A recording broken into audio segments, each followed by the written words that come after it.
What if I told you the most powerful thing about Squid Game Season 3 wasn't the bloodshed, the twisted rules, or even the shocking eliminations, but the raw, unfiltered truth it forces us to confront about ourselves? Because this season didn't just raise the stakes, it shattered the very idea of what those stakes are. Beneath the brutal challenges lies a chilling question. Not how far would you go to survive, but what part of your soul would you have to lose to make it to the end? From the very first frame, you can feel it. Squid Game 3 is different. It's darker, yes, but it's also deeper. It digs into the psyche, strips down morality, and throws characters and viewers into a spiral of emotional chaos. It's no longer about who's strong enough or clever enough. It's about who can keep hold of their humanity when everything around them is designed to rip it away. The show pulls no punches, especially when it brings real psychological theory into play. The Yerkes-Dodson law becomes the invisible puppet master, showing us how pressure can sharpen someone's focus until it breaks them, and you see that so clearly. One minute, a player is calculated and calm. The next, they're impulsive, frozen, or exploding in desperation. It's not that they're weak, it's that they're human, pushed past their breaking point. And nothing demonstrates that more brutally than Gumja. Her decision to end her own son's life to save a newborn. It's horrifying, yes, but it's layered with grief, guilt, and a twisted kind of love. She doesn't do it because she's a monster. She does it because, in a moment of impossible pain, she believes it's the only way to preserve some peace of innocence, and the guilt eats her alive. Her suicide after the act is heartbreaking, and it's exactly the kind of emotional weight this season leans into. It shows us that trauma doesn't end when the game does. Sometimes, that's when it begins. And then there's Junie. Her story doesn't just pull at your heartstrings, it rips them out. Giving birth inside the game, that alone would be enough. But she keeps fighting, protecting her baby like it's the only thing that matters.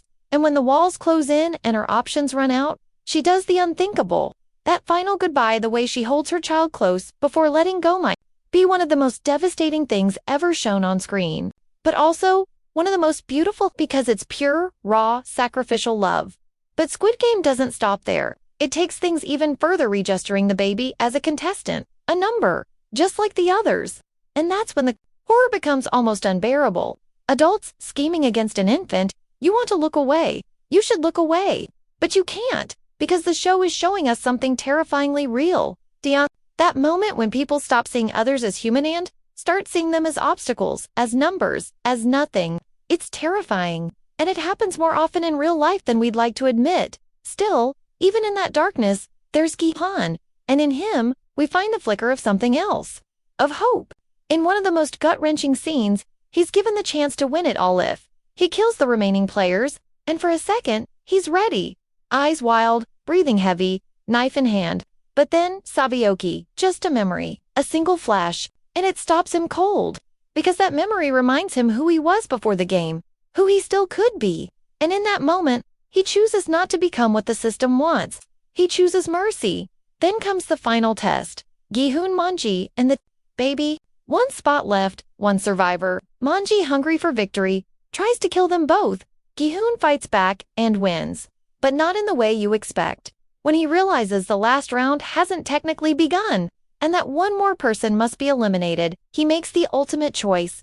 He jumps, giving up his life so the baby can live. And that moment rewrites everything Squid Game has taught us. It's not about outlasting. It's not about outsmarting.